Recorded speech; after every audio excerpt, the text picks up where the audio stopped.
Well, when I was preparing for this, I didn't know all the content that was going to proceed. So in a way, I felt like I had to start off by talking about the context that we're here on Yom Kippur to reflect, and why do we talk about the 6 million who died. So following on what the rabbi just said now, giving that beautiful image of the trees in the forest, I also realize as an elder myself how important it is to acknowledge who our ancestors are, who my parents are, and what our heritage is in defining who we are. And I found this wonderful quote by James Baldwin, the American author, and he said, "History is not the past, it is the present. We carry our history with us. We are our history. If we pretend otherwise, we are literally criminals." And certainly the Holocaust is all of our history, not only those of us whose parents managed to live through it. So today I'm going to share with you the survival stories of my late mother and father, Helen and David, who in 1939 were teenagers when Nazi Germany attacked and conquered their home in Poland. I'll also describe how my parents chose to live their lives after the war, after all the deaths and the trauma.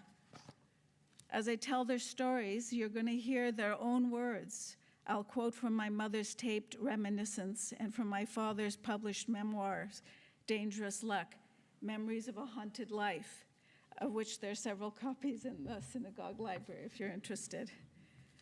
I'll also remember and honor my 4 grandparents who were murdered, and the extended family I knew nothing about as I was growing up. I'll reflect on how my Holocaust survivor parents' experiences impacted me, and what it means for me to have this chance to share my story this Yom Kippur. And lastly, I'll describe how all of us living in 2022 are heirs of the Holocaust, and how this inheritance impacts who we are, how we live, and our resolutions for the coming year. In 1939, Poland was home to the largest and most significant Ashkenazi Jewish community in the world, with approximately 3.4 million Jews. My parents didn't know each other before the war. They lived in different parts of Poland. They met after the war in a displaced persons camp in Switzerland, and learned that they'd each managed to survive the Holocaust in the same way, by hiding their Jewish identity and by masquerading as Catholic Poles, and eventually volunteering to be conscripted into the vast Nazi slaver labor prison system, where they sewed uniforms and made ammunition that supported the Nazi war machine. Records show that approximately 12 million non-Jews from 20 conquered European countries were abducted for this work.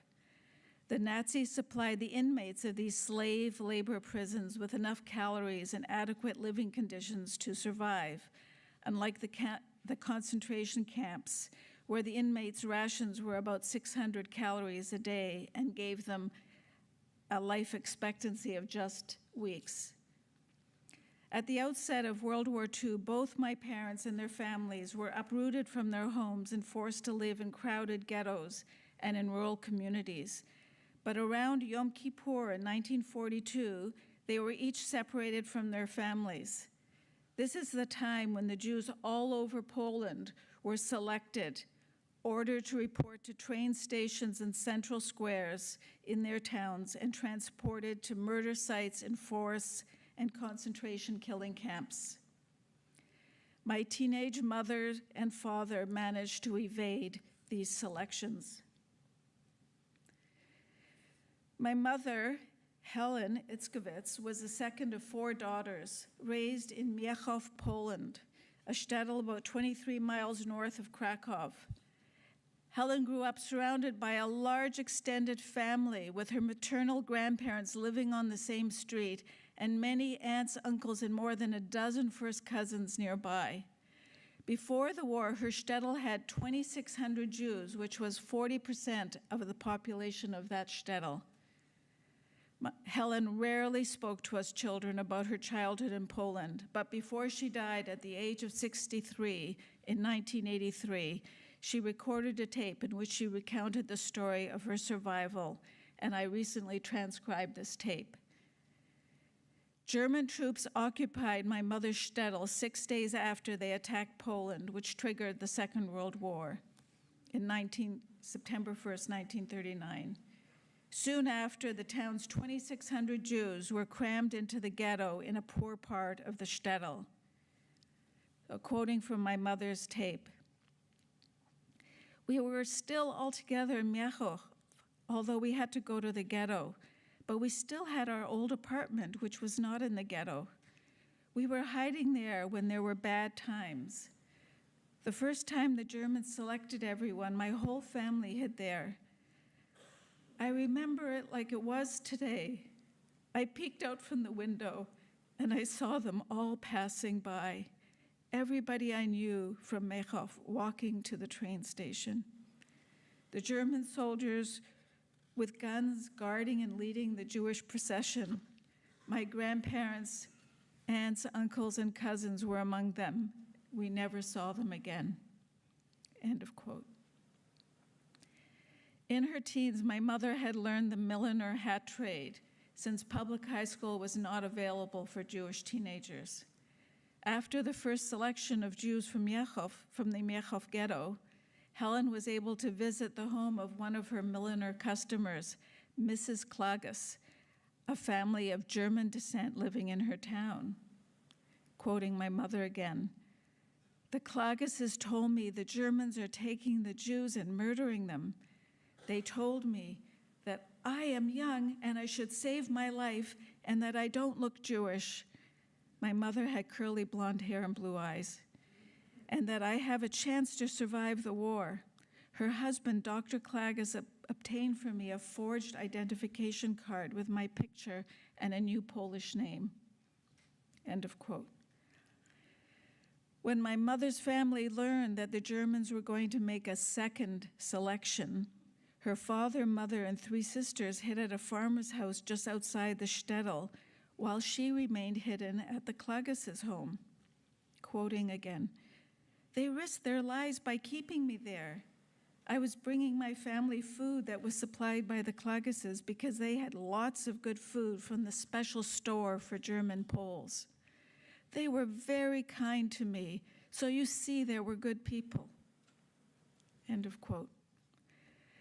One evening when Helen was delivering the food to her family, she learned that the farmer where her parents and sisters were hiding had betrayed them to the Polish police, who were collaborating with the Nazis.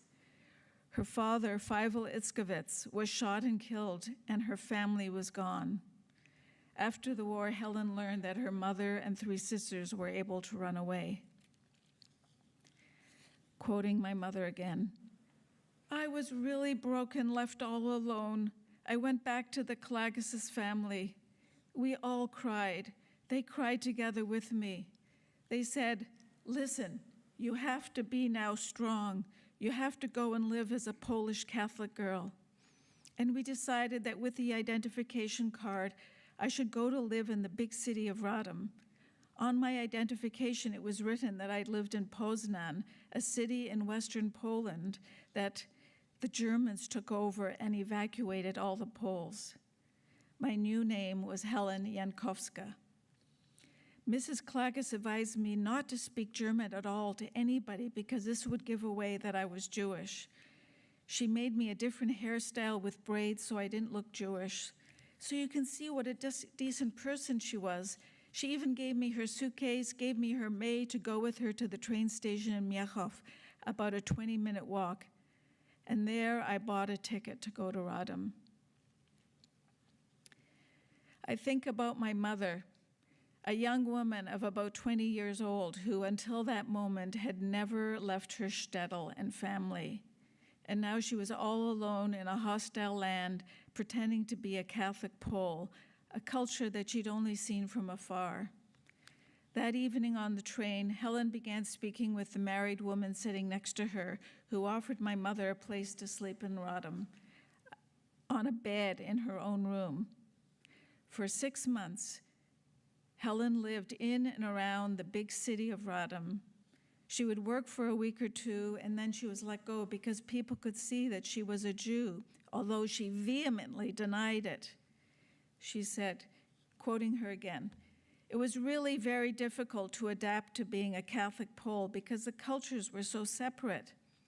I was now only among Gentile people, and I think I did it very well, but in spite of that, people recognized that I was Jewish." Helen was passed from Polish family to another Polish family around Radom every few days, and then to a family in a nearby town. Quoting her again, "These Polish people, although they knew I was Jewish, they were very nice to me. They were trying to share me with their friends. One day, a German soldier saw me in their apartment and said to the husband, 'Listen, why are you keeping this Jewish girl there in your home?'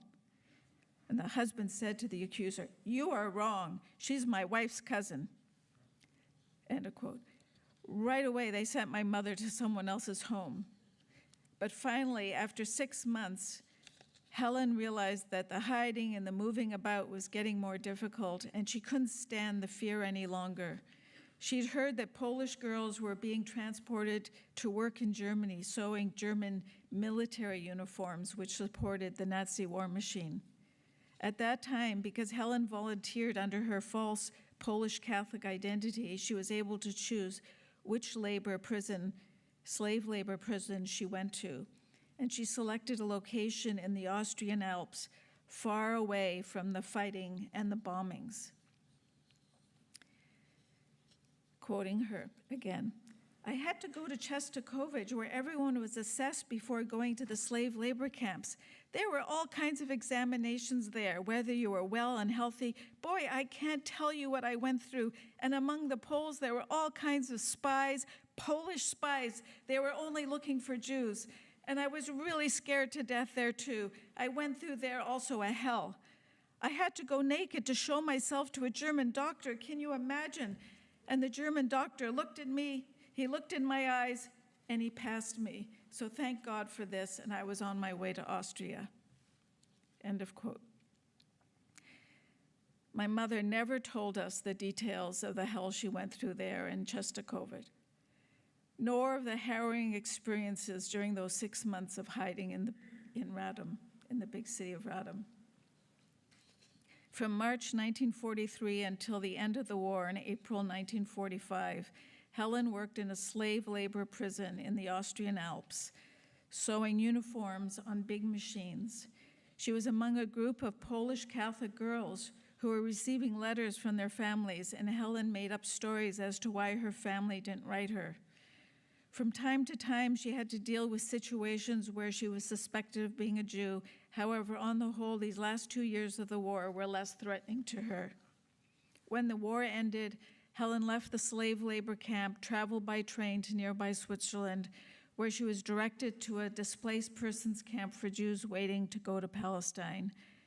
And at this DP camp in Trevano, Switzerland, near the Italian border, Helen met my father, David.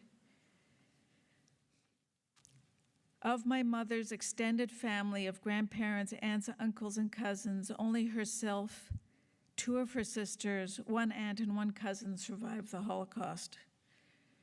Her grandparents, Rose and Shmuel Lauzi, were taken in the first selection from the Miechov ghetto and murdered at Belzec. As I've mentioned, her father, Feivel Iskowicz, was shot on November 9th, 1942 by Polish police when he was found hiding outside the ghetto. My mother's mother, Hinda Itzkowitz, was held for a time at Plaszow, the same holding camp depicted in Steven Spielberg's movie Schindler's List, outside of Krakow. Hinda was then taken with Helen's older sister Sala to Auschwitz and then Bergen-Belsen, where she died of typhus just before liberation in April of 1945. My mother's 18-year-old youngest sister, Fagi, was gassed at Auschwitz in 1943. Of my mother's 12 immediate aunts and uncles and 12 first cousins, only 2 survived. My mother's family members each met terrible ends. Some were shot in the forest near the shtetl. Others starved to death or were gassed at Belzec, Treblinka, and Auschwitz, and several of them disappeared without a trace. Now I'll tell you my father, David's story of survival. In 1939, 15-year-old David lived with his parents Herschel and Sala, their only child, in Łódź, Poland. Łódź, or Łódź, was a large textile center with a population of 700,000 people, of which 300,000 were Jews, about 300,000 were Poles, and about 100,000 were ethnic Germans. According to my father's memoir, just a few days after Germany attacked Poland, he and his parents were awoken very early in the morning to loud noises of crowds in the street. The German troops were coming, the population was fleeing with their possessions in tow. And my father wrote in his book, a decision had to be made immediately. Should we join them? Would we stay or leave? My father and mother were overwhelmed and could not decide, and I felt that the decision lay with me, a boy of 15. I told them that we should stay, and my parents readily agreed. How lucky for us. By noon that day, news trickled through that everybody escaping on the road to Warsaw had been machine gunned down by low-flying German planes. The road was jammed with corpses. Horror stories were told by those few who came back. Many of the local Polish citizens of German origin, at least 100,000 of them, embraced the invaders and reaped numerous benefits from them. However, within days, notices were posted on street corners with new laws for Jews, including that we wear bands of yellow Star of David's. This allowed Germans to pluck a Jew off the street and force them to work for no pay and torment them and beat them. One day, several Jews were caught on the street and hanged in the central square. They hung there for days, and we were ordered to go and see them. We were overwhelmed. The Germans were supposed to be cultured people. End of quote. The restrictions against the Polish Jewish population got increasingly worse. Food was rationed for Jews. Long queues formed at dawn at stores, and after hours of waiting, they often found there was no food left in the stores. My father wrote again, that fall in 1939, the western part of Poland, including Łódź, was declared part of the German Reich, and it was announced that Łódź would soon become Judenrein, clean of Jews. Soon after, a new notice declared that any Jew wishing to leave Łódź would be moved free of charge to small towns in the remaining Jewish territory. I urged my parents to take this opportunity, knowing that in times of war, food was more available in the countryside. After much debate, I prevailed, and in early 1939, we were crammed into a cattle car train to the Polish interior. We soon learned this was a stroke of good luck, for soon after we left, the Łódź ghetto was established in the city's slum district that trapped the entire Jewish population behind the ghetto walls. End of quote. From December 1939 to October 1942, David lived with his parents in two small shtetls near Lublin. At first, the German presence in these small towns was minimal. The little town's Judenrat, appointed by the Germans to administer their orders over the Jewish population, were in no position to resist the Germans. If they did, they would be shot. They had to cooperate. David was forced by the Germans to chop wood and clear snow from miles of roads for no pay. One morning while he was working, a guard unexpectedly approached him and hit him hard in the face, breaking all his upper teeth. In the spring of 1941, David received permission to work as a farmhand for a local farmer, where he was compensated with food for his parents. However, sometime later, the local Judenrat sent him, rather than their own sons, to a German labor camp for Jews only, where the conditions were extremely harsh. David, now 17 years old, along with other Jewish teenagers, built fortifications along the Vistula River. Life there was awful. The work was backbreaking, moving earth in wheelbarrows for 8 hours a day without stop, often under the hot sun. Inmates had to line up for roll calls at any time during the day or night and stand there for hours. Food provisions were very meager, just bread in the morning and thin soup in the evening. Bunks were shared. One night, my father's bunkmate, Shlomo, didn't return to their bunk, and it occurred to the others that perhaps he had escaped. What followed is in my father's own words. Quote, "Next morning at daybreak's roll call, Shlomo was there tied to a post in the center of the square. With us all standing in rows, we watched as an SS guard approached Shlomo, hit him hard over the head with a metal bar, and continued to hit him in other parts of his body with slow, measured strokes. Shlomo cried out. Then he lost consciousness. His body jerked several times and settled lifeless. The guard put Shlomo's dead body on a wheelbarrow and paraded it in front of all of us to show us up close his distorted facial features soaked in blood." End of quote. In the evenings, the German guards liked to amuse themselves by commanding the inmates to run into the marshes near the river and submerge their bodies and heads in the water. If their heads were visible above the surface, the Germans would have fun by using the heads for their target practice. 2 of my father's friends lost their lives this way.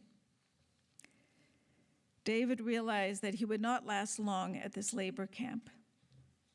He made friends with another Jewish prisoner who was a doctor and was managing a makeshift clinic at the camp to prevent epidemics. David wrote in his memoir, "I noticed a boil on my forehead, and this gave me an idea. I squeezed it to get some blood and stained a piece of cloth with it. I took a risk and went to my doctor friend saying that I had coughed up blood. Checking my lungs, he understood my plan, and he diagnosed tuberculosis with recommendations for discharge. I was released.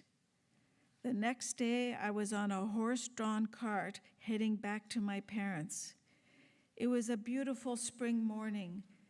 Never again would I experience the exuberance and joy of freedom as I did on that day.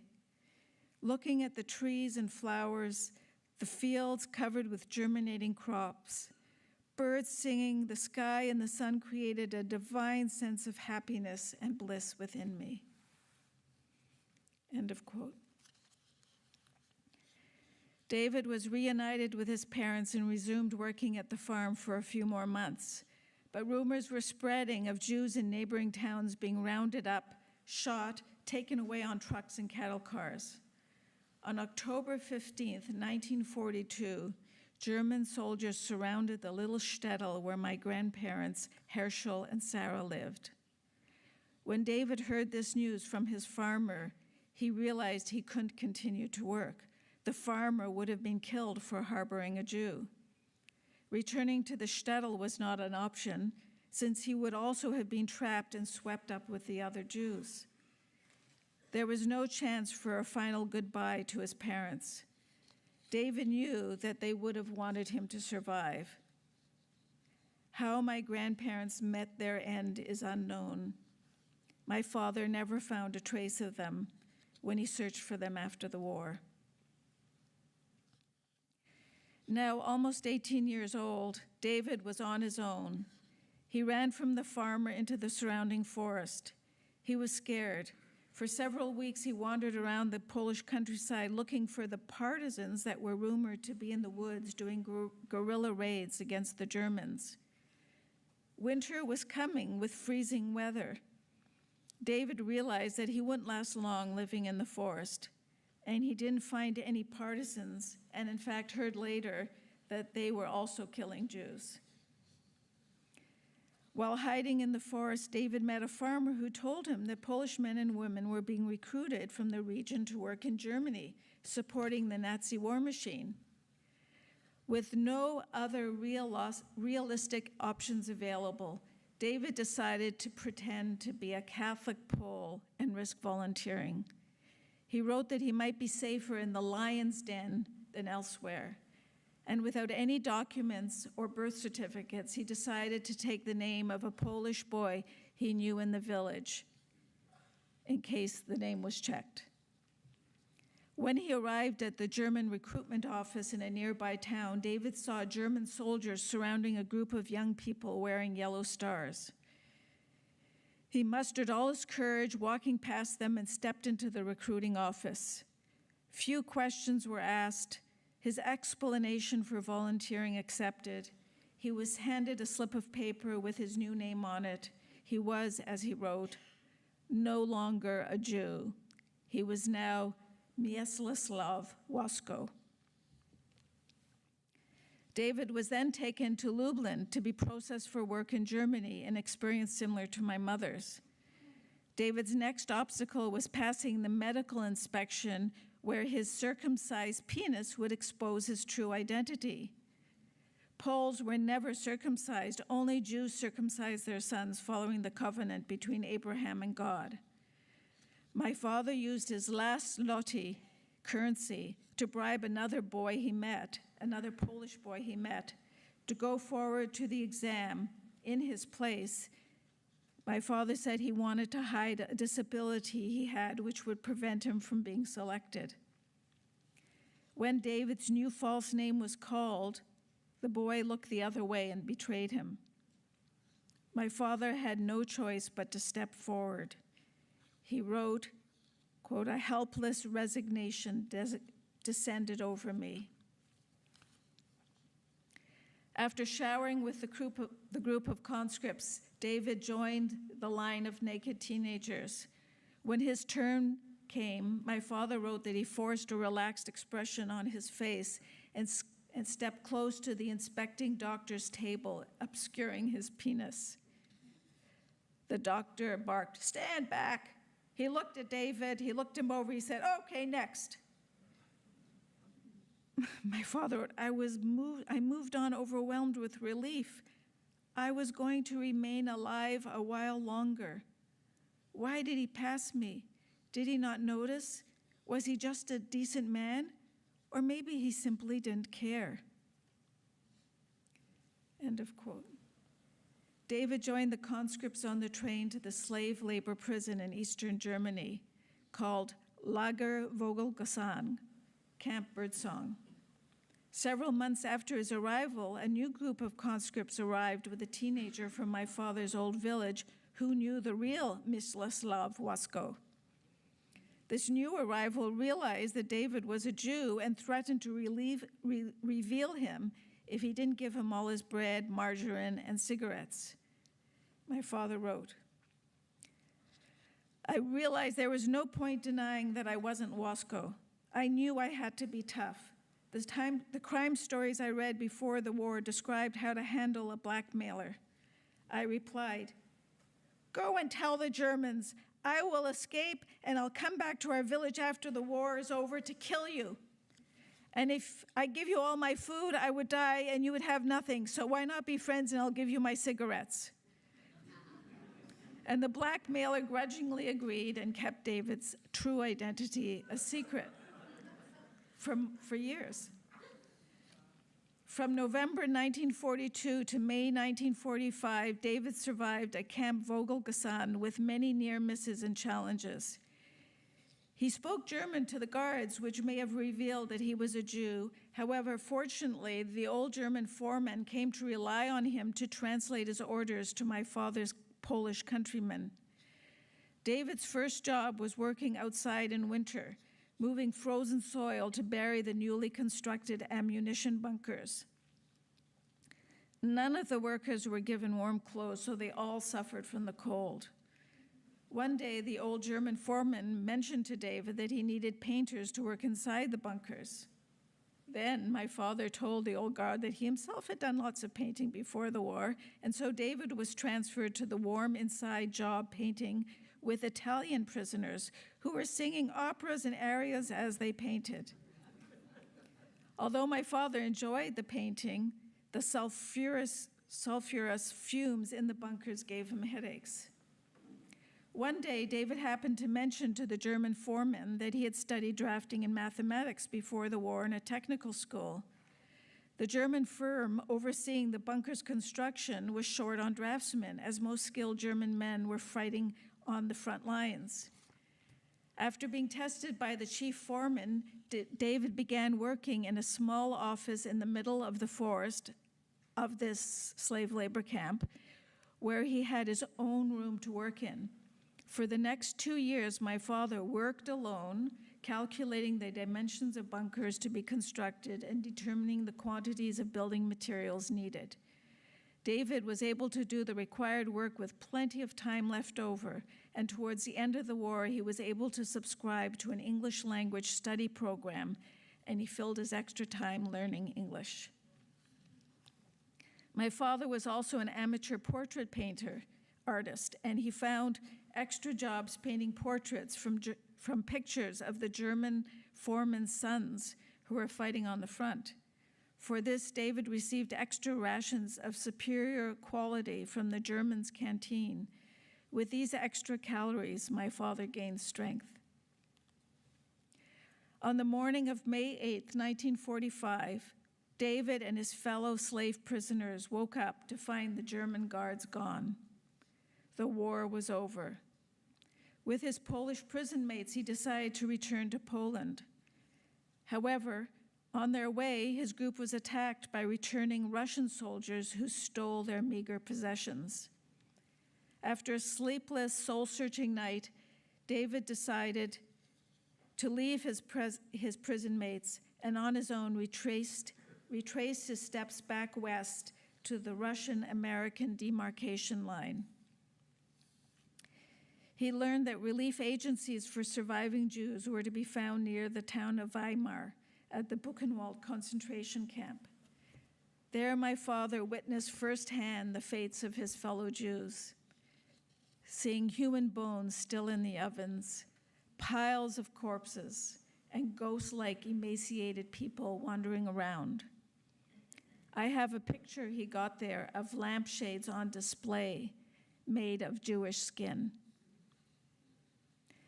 After interviews with social workers from the United Nations Restitution and Relief Agency, David was accepted to go to Switzerland, where he ultimately arrived at the displaced persons camp near Trevano, where my mother had found herself. After the war, my father never met a single person he knew in Lodz. He never learned the fate of his parents. They were most certainly murdered. 8 out of every nine Polish Jews were murdered. If we were to count off all of us sitting here today, each taking a number from 1 to 9, only the 9th person would survive. 8 of the 9 would have been murdered. We call Jews who were still alive in May of 1945 Holocaust survivors. However, on hearing their tales of survival, we learned that each day they skirted death, and those who remained alive at the end of the war were exceedingly lucky. The mass murder horrors of 6 million European Jews were too terrible to be believed, but they were not too terrible to have happened. My father wrote in his memoir, why did I survive when so many perished? Was it fate? Was it the hand of God, or just good luck?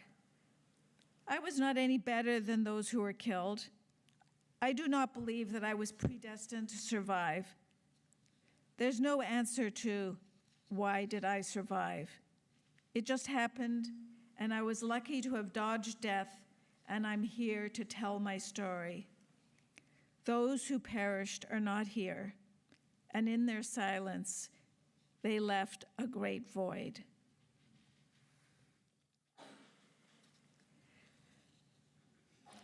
Once the war ended, my parents were able to settle in Canada and live full and successful lives.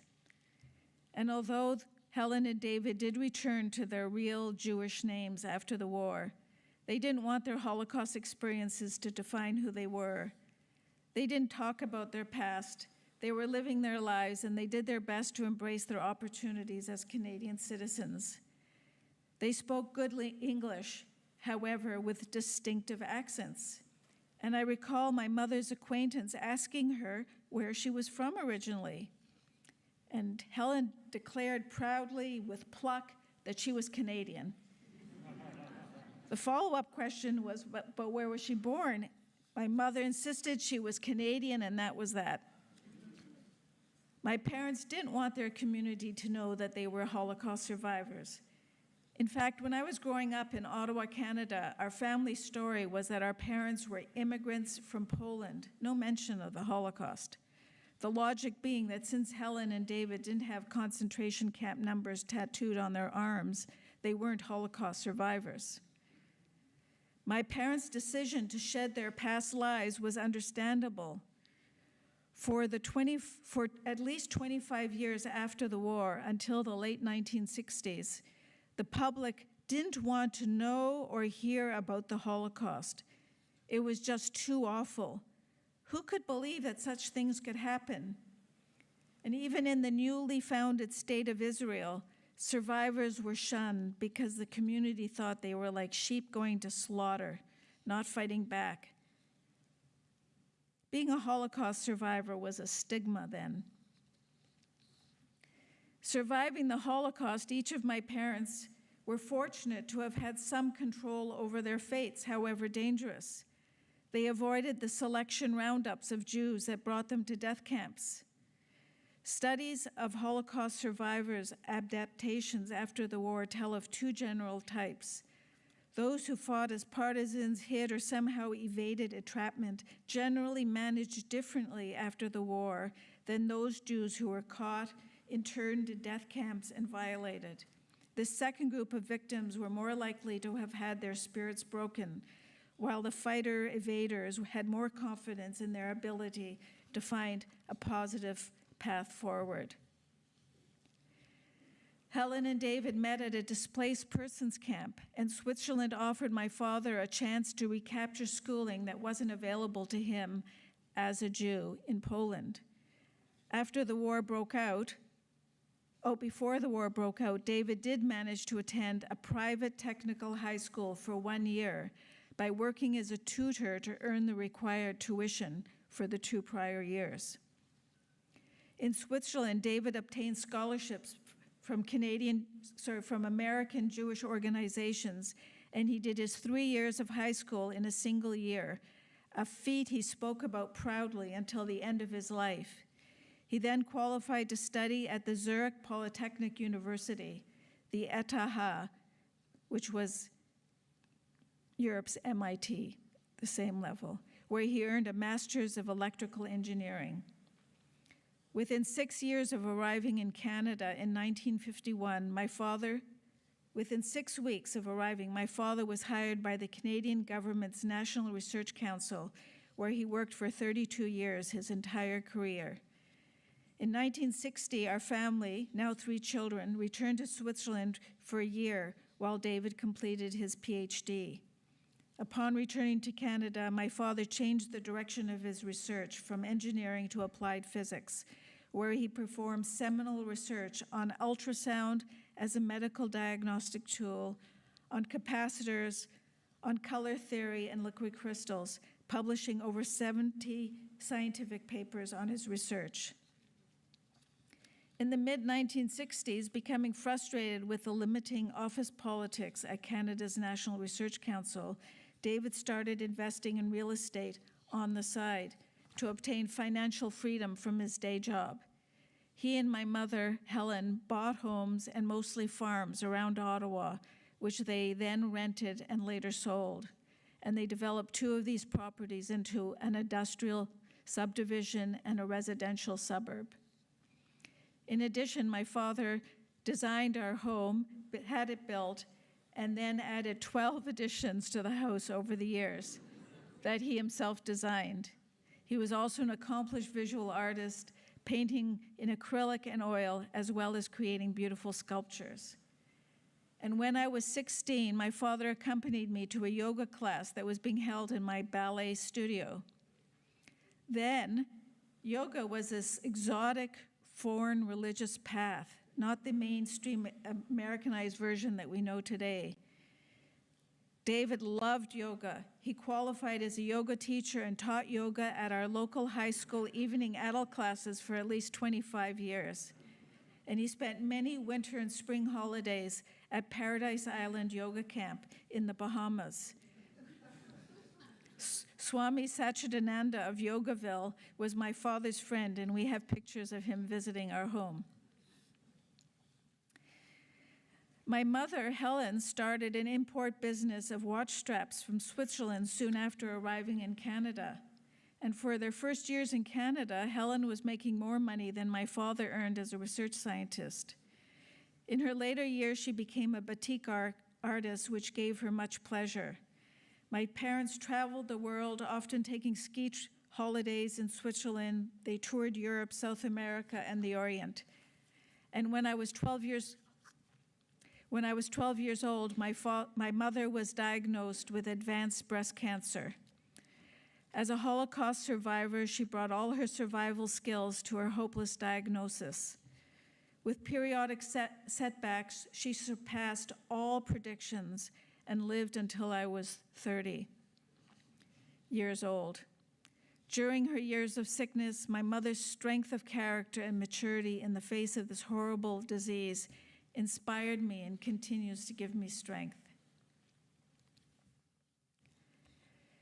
David retired at 62 years of age and took many courses in art history and classical music at the University of Ottawa, where he later established a prestigious annual lecture series called the David Mako Lectures on Tolerance and Intolerance. This annual lecture series featured world-renowned scholars, among them Martin Gilbert, who was Winston Churchill's official biographer, Rosalie Abella, a Canadian Supreme Court justice, and Charles Taylor, a prominent Canadian political philosopher. David also made a significant donation to the Weizmann Institute in Israel, where he had done a month sabbatical in 1968. And as Rabbi Solomon mentioned, he passed away last year at the age of 97.5 years old, so he had a very long life. I recall an animated exchange I had with my father when I was in my late 30s. I challenged him that his life and death trauma, surviving the Holocaust as a teenager, losing everything and everyone he knew, would affect him, leave him somewhat scarred or wounded. He countered forcefully that the experience didn't harm him, but made him stronger. My father would not acknowledge to being vulnerable or hurt. Rather, he graciously met the challenges that his life presented him. Obstacles were not burdens, and he was a truly modest man who acted rather than talked. After the Holocaust, Helen and David lived full lives. They raised 3 children, and they benefited from Canada's free society, and they made contributions to the Canadian society.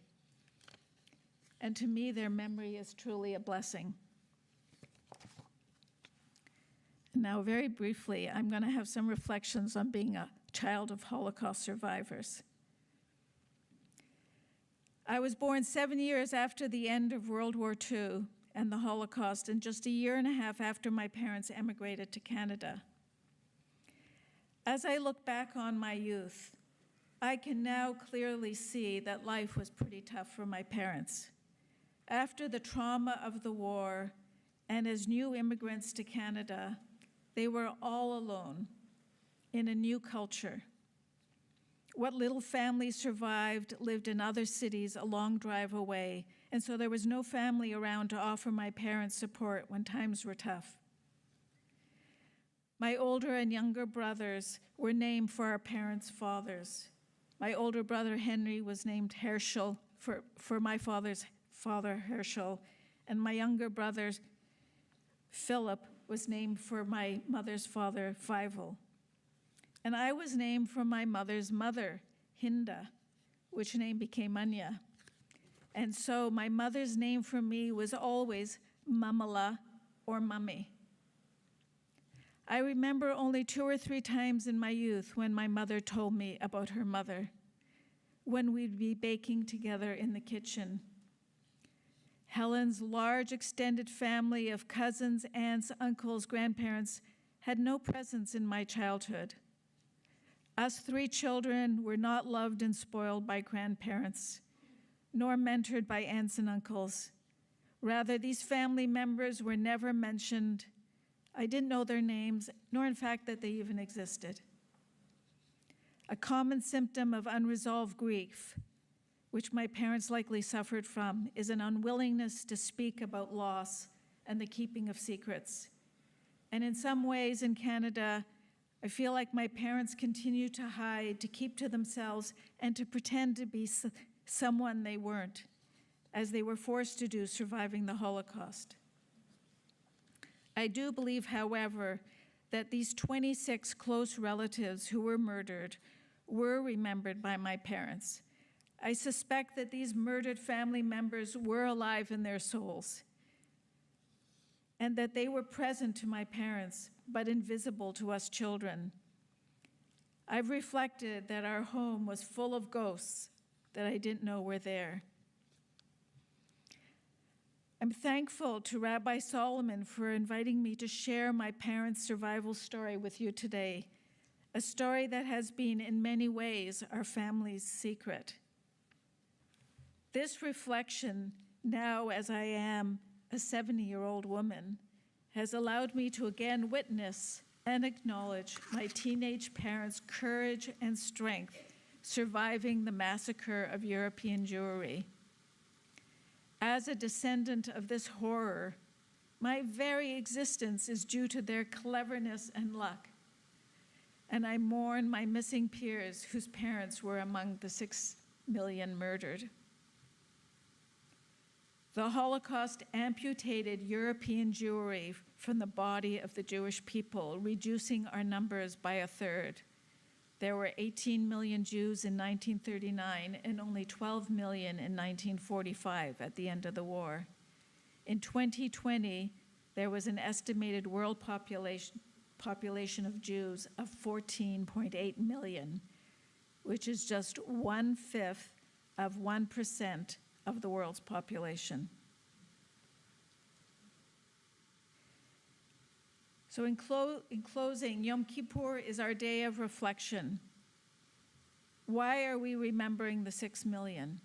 How are they relevant to our personal self-examination and affirmations?